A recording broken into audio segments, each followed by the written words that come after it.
From bloated and tired to free and inspired. Welcome to Free and Inspired Radio with Philip Watkins, your weekly dose of everything digestion and mental health related.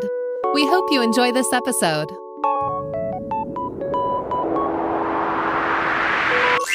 Here is your host, Philip Watkins. Yes. Hi there. Welcome to another episode of Free and Inspired Radio. I'm your host and naturopathic practitioner, Philip Watkins, and I'm grateful to have you with us today. If you're new to the show, well, the title says it all. It's all about feeling free and inspired and exploring the many different avenues you can take to get there. Whether it's deep dives on digestion and mental health solutions, or guests who offer their own stories and answers, I hope I can be the type of guide you can rely on to unlock the agency you have to reach your own mental and physical competency. Let's get started with what's coming up on today's episode. Coming up on this week's show. Welcome to episode 23 of Free and Inspired Radio. If you're new to the show, I'd like to thank you for joining us today. I hope you find this episode helpful. For episode 23, we are asking whether or not there is a connection between the gut, your brain, and chronic pain. Now, the answer is yes, and this is what we're going to be exploring on this episode. Around 2 billion people are living with chronic pain worldwide. 2 billion people are living with chronic pain worldwide. For most people living with chronic pain, it's often considered a symptom of another condition, and usually, unfortunately, this leaves it inadequately treated. In my early years of practice, I saw many fibromyalgia patients, and from my point of view, the level of debilitation in chronic pain is second to none. One of the most critical facets I witnessed then, almost 15 years ago, working in an integrated psychiatric practice, and more so today, is the need for a multidisciplinary approach to chronic pain management. This multidisciplinary approach refers to psychological and social support networks, not just pills and potions, to appease these symptoms. Now in 2022 and beyond, this multidisciplinary approach for chronic pain now seems to entail a multi-system intervention with the gut-brain axis, one of our favorite things to talk about on the show, as a central figure. This intervention is by mitigating body-wide inflammation via remedying what's commonly known as leaky gut, or remedying the direct influence bacteria the microbiome have on pathways that regulate and create inflammation. So wait, if you're new to the show, there's a connection between my brain and digestion. Let's just revisit that. It's not just a connection, it's more like a superhighway. So much so that the enteric nervous system, or the nervous system located in the digestive system, has a similar neuronal composition as the spinal cord, and that's around 200 to 600 million neurons. Now, this similarity has led the enteric nervous system's nickname, the second brain, to be quite popular, especially amongst research, would you believe? Now, this superhighway runs both ways too. The digestion interacts with, and in some cases creates, its own brain chemicals. Furthermore, the brain directly influences blood flow and the journey your food takes through the digestive system and out of the body, a process called motility, which is very important if you suffer from small intestinal bacterial overgrowth, or IBS. The central nervous system influences the immune system's activity in the digestive system as well, which is obviously a huge thing considering 70% of the immune system resides in the digestion. Even the Western diet, which is well known to affect the microbiome, has been shown to affect cognition and working memory in mice. Now, while only an animal study that I referenced in the transcript, philipwatkins.health if you want that, I often see this clinically in humans. As soon as we change the diet's energy allocation, so if you get your energy from protein, carbohydrates, or fat, the brain seems to recover miraculously. This changes, of course, without using any nootropic formulas, just diet and some probiotic work, which once again goes to show that the gut and the brain are very, very closely related. Probiotic bacteria in the digestive system are central to the connection between digestion and the brain, and you'll see why this is important in pain soon. Probiotic bacteria can produce their own unique versions of neurotransmitters such as serotonin and GABA. And if you're new to GABA specifically, it's actually your inhibitory neurotransmitter, so the one that calms you down after serotonin and dopamine and some of those other excitatory chemicals have lifted you for the day. But wait, there's more. Specific probiotic strains such as Lactobacillus rhamnosus have reduced subjective anxiety scores in healthy subjects in just 4 weeks, and that was in humans. This study was actually published around 8 weeks ago, and if you're listening to this in the final week of April 2022, 8 weeks ago was around about the end of February 2022. And just goes to show how early this research is in humans. Now, some people may argue that with me a little bit, as there have been some studies using probiotics and depression and anxiety over the last 2 or 3 years. But if you actually have a look at those studies, they haven't been reproduced that well. So I still think it's early. And look, if you want to make a comment, leave it in the description or in wherever you're listening, and I'm happy to listen to what you have to say, because we're all about learning here on Free and Inspired Radio. Now, another study from 2021 also showed that probiotic changes in the microbiome are beneficial for cognition, and that's especially working memory changes caused by stress. And I have this conversation a lot with patients where they come in and say, my memory isn't what it used to be. My short-term recall, especially at work or something like that, isn't what it used to be. Now, this may actually be caused by stress. You may not be getting older. So this study from 2021 around probiotics and working memory changes may actually be the key to something that's really changing your narrative about how age is affecting you, or some of the symptoms you're experiencing. So we know the gut affects the brain, but how does the brain affect pain?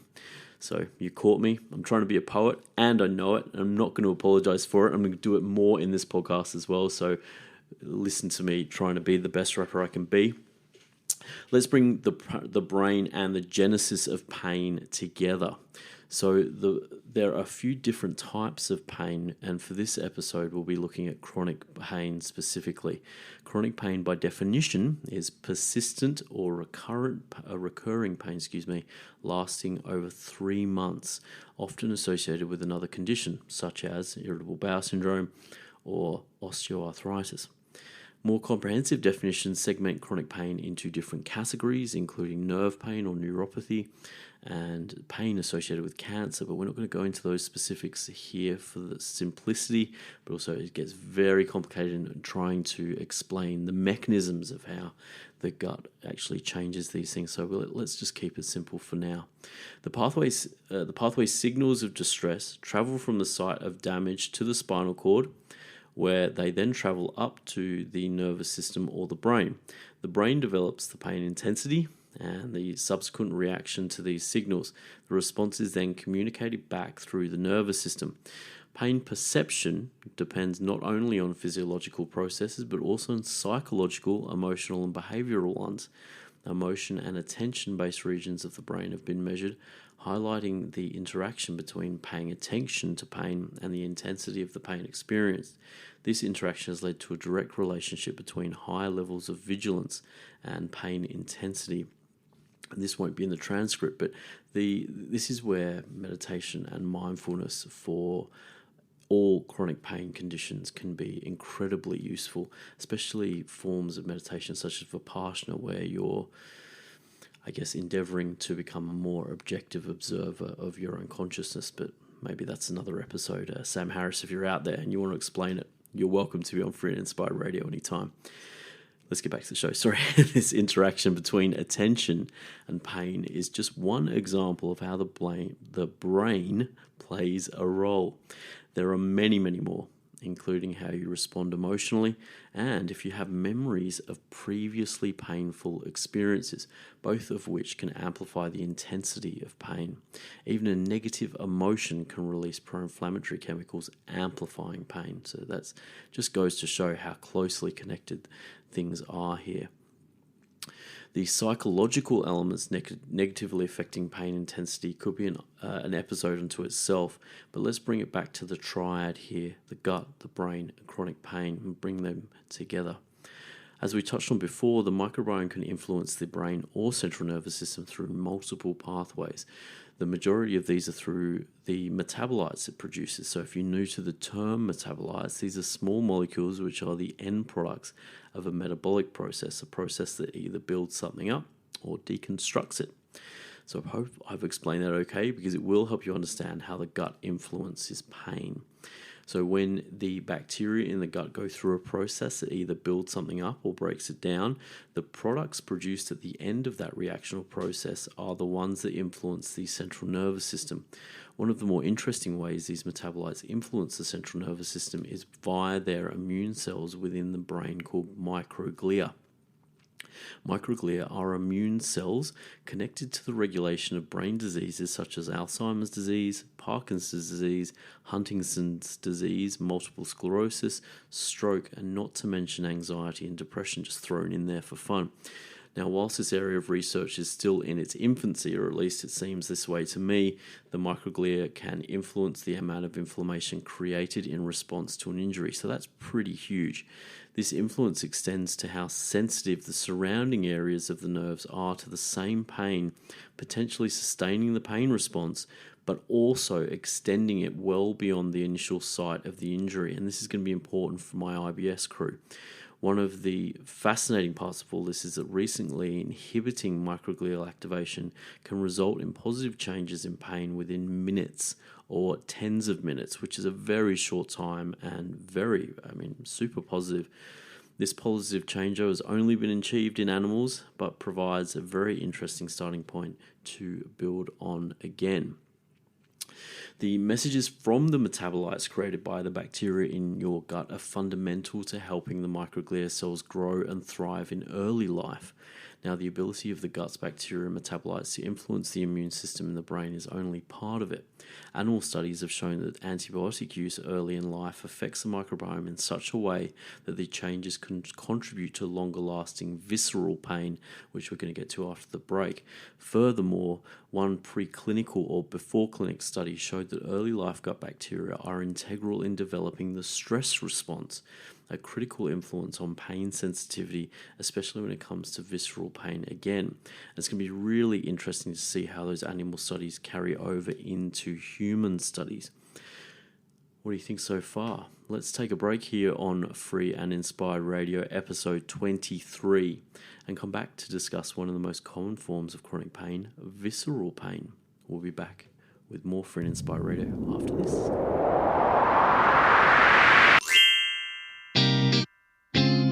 Whew, time to take a break. Are you enjoying this episode of Free and Inspired Radio? There's no better time to take back your personal health sovereignty. If you want to connect with more free and inspired episodes, simply subscribe to your favorite podcast platform or visit the website at www.philipwatkins.health for more information. Let's get back to the show.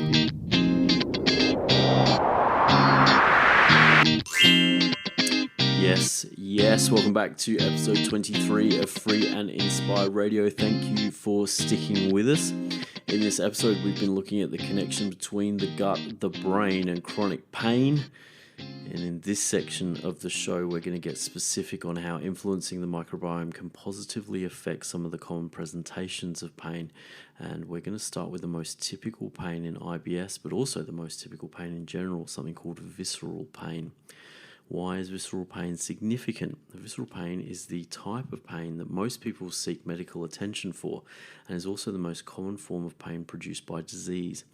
Visceral pain is a deep, dull, vague sensation often located around the abdomen, and it is very challenging to describe, not only in location, but also with adjectives. It's dull, it's deep, it's there, but it's very difficult to really put your finger on it. Now, it may sound familiar to you if you have irritable bowel syndrome or IBS. You'll be used to this sensation, I'm sure, is one of the most commonly debilitating parts of IBS. Because of this, we then see a logical move towards studies investigating how influencing the microbiome can positively affect visceral pain, including pain sensitivity, a significant part of the psychological recovery post-clearing the initial physical IBS symptoms. The microbiome's ability to influence serotonin production affects your experience of chronic visceral pain. The microbiome's effect on serotonin is possibly one of the clearest examples of how the brain and the gut influence the experience of pain.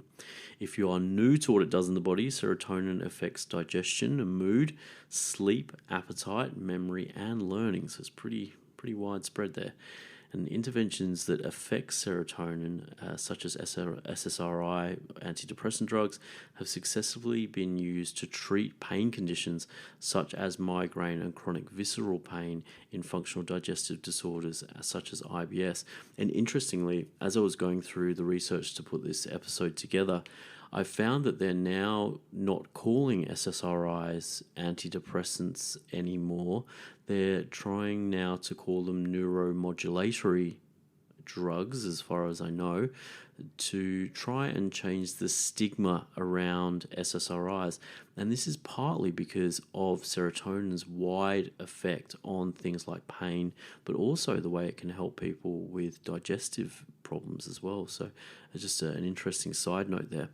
Changes in serotonin levels, especially when they are low, along with the amino acid that builds serotonin, tryptophan, have been shown in humans to increase pain and urge scoring in IBS. So why does serotonin, a chemical we know affects the brain so much, have an effect on digestion? Well, the answer is simple. Over 80% of the serotonin is actually in the digestive system. Furthermore, gut bacteria play a significant role in whether or not a sufficient amount of serotonin reaches the brain in the first place, or at least tryptophan. But what about other forms of pain? So such as the inflammatory pain we see in osteoarthritis, for example. More studies on humans are required to see how precise we can be with which species or strains of probiotics and how they work and how long you need to take them. However, a systematic review, or one of the higher standards of assessing research, looked at 12 studies relating to probiotics and their role in inflammatory forms of arthritis, such as osteoarthritis and rheumatoid arthritis. The results showed a statistically significant reduction in the inflammatory marker C-reactive protein, commonly used for rheumatoid arthritis, amongst other things. And typically, the probiotic formula used in the studies that they looked at had a combination of lactobacillus and bifidobacterium. And this probiotic formula, well, the ones they used in these 12 studies, were typically taken for 8 weeks or 60 days. Another study looked at Lactobacillus casei, or paracasei, which I believe is the same, specifically in rheumatoid arthritis, and found an improvement, once again, in inflammatory status over 8 weeks. And once again, this is a very common thing, and I think if you are suffering from rheumatoid arthritis and you haven't yet tried a probiotic, maybe, once again, not medical advice, go and seek your opinion of your favorite healthcare practitioner, but it might be worth thinking about whether or not you have concomitant gut symptoms along with your joint problems as well. The next question, obviously, is do we know how probiotics improve inflammation? Simply put, it seems that some probiotics trigger an anti-inflammatory chemical that balances out the activity of the chemicals causing the initial inflammation. Cytokines are molecules whose job it is to create inflammation to assist the immune system in activating when needed, or at least that's my effort at simplifying their role. In contrast, while there are inflammatory molecules, the body also has ways to calm these cells down, and it does so using a cytokine called interleukin 10. Probiotics, mainly from lactobacillus strains, can activate high levels of interleukin 10, and this ability means that certain probiotic strains control the on-off switch of the immune activity responsible for some of the pain that you're experiencing. Pretty cool. In conclusion, the gut influences the brain, and the gut and the brain influence pain. Just because I want to be a poet, I'm going to repeat that. The gut influences the brain, and the gut and the brain influence pain. Clear as mud? Well, look, in summary, we've heard here that the gut and the brain connection is an essential component of chronic pain, both in origin, intensity, and the way you experience chronic pain as well. Whilst metabolites, so if you've forgotten that, just think the byproduct of building something up or deconstructing it can make things worse pain-wise. We've also hopefully seen that probiotics can improve the often imbalanced inflammatory pathways that can lead to some of the more debilitating symptoms that we see in chronic pain. The same pathways leave people living with chronic pain either in the form of visceral pain or IBS or inflammatory pain from these different conditions of arthritis, and they can be mitigated, it seems. We have definitely touched the tip of the iceberg here. The research on how to influence the gut-brain connection and how it assists with chronic pain in all its form unfolds. We'll be seeing the full potential of how to help people who are currently looking for answers for their chronic pain conditions. So, what do you think? I think it's clear that we have some definite potential here, and I'm excited to see how we can utilize our favorite brain-gut connection here on Free and Inspired Radio to help people feel free of the shackles of chronic pain, especially in IBS. It's so rewarding to see how people go back to being able to live their lives again without worrying about the constant wolf at the door or not being able to do something like exercise or things like that.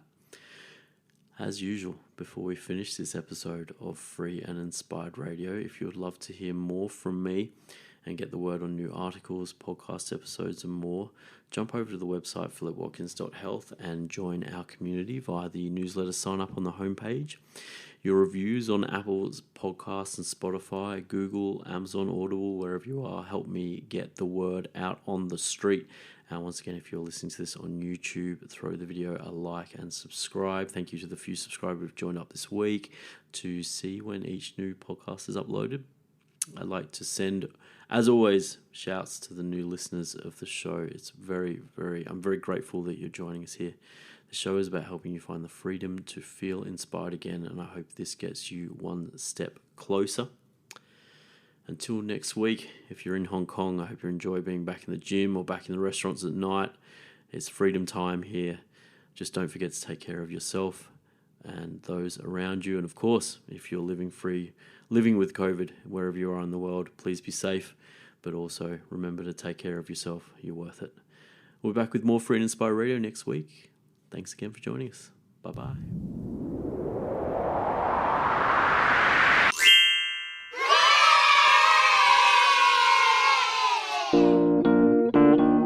Oh my gosh, you made it to the end.